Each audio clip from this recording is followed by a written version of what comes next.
Praise the Lord. सारा आदर सारा महिमा हमारे परमेश्वर को मिले, जिसने आपको, मुझको और इस सारे संसार को बनाया है। तो मैं दृष्टांत बताऊंगी, पुरानी और नई शिक्षा का महत्व। पुरानी और नई शिक्षा का महत्व। तो हम पढ़ लेंगे मत्ती लिखित सुसमाचार, उसका 13वां अध्याय और 52वीं आयत। उसने उनसे कहा, इसलिए हर एक शास्त्री जो स्वर्ग के राज्य का चेला बना है, उस गृहस्थ के समान है जो अपने भंडार से नई और पुरानी वस्तुएं निकालता है। तो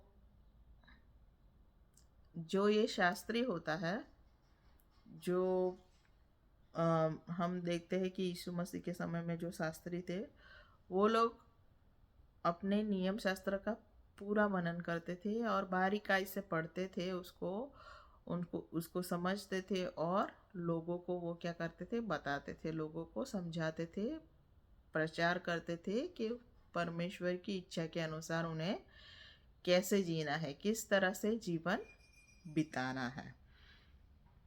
तो यहाँ पर भी यीशु मसीह यही बात कर रहे हैं कि पर ये कह रहे हैं कि एक शास्त्री ऐसा है जो परमेश्वर के राज्य का चेला बना है।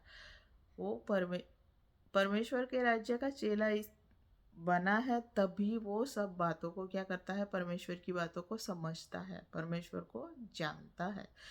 क्योंकि परमेश्वर के आत्मा के बिना हम परमेश्वर को नहीं जान सकते।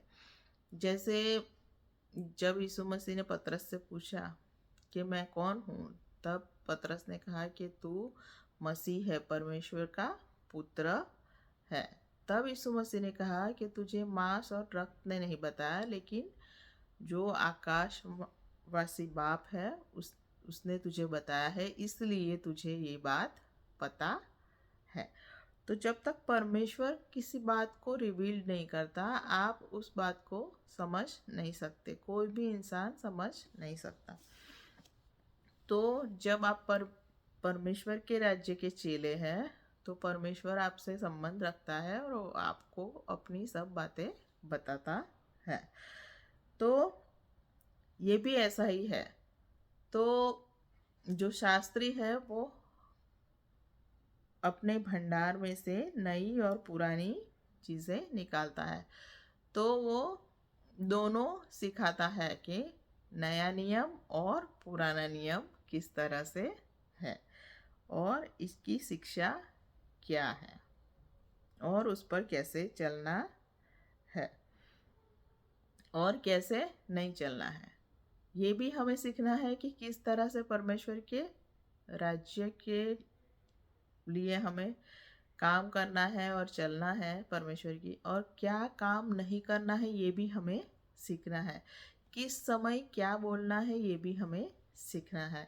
तभी चेले कह रहे थे कि तुम सब अब परमेश्वर के अंदर वृद्धि हो, वाक चातुर्य में भी अब वृद्धि हो, क्योंकि आप क्या बोलते हो उस बात में भी आपकी वृद्धि हो। जो पहले की बातें थी, जो पुरानी बातें थी, वो चली जाए, लेकिन परमेश्वर के अनुसार जो उसकी इच्छा है उसके अनुसार तुम्हें बोलना भी चाहिए।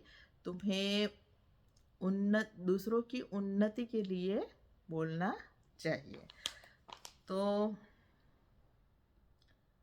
यही बताना चाह रही थी कि शास्त्री जो कि परमेश्वर के राज्य का चेला है, तो हम भी परमेश्वर के राज्य के चेले बने और उसकी इच्छा अनुसार चले, और जैसा ये शास्त्री है वैसे हम भी परमेश्वर के वचनों की खोज करें और दूसरों को सिखाने वाले बने। आप सभी ने मुझे सुना, इसलिए बहुत बहुत धन्यवाद।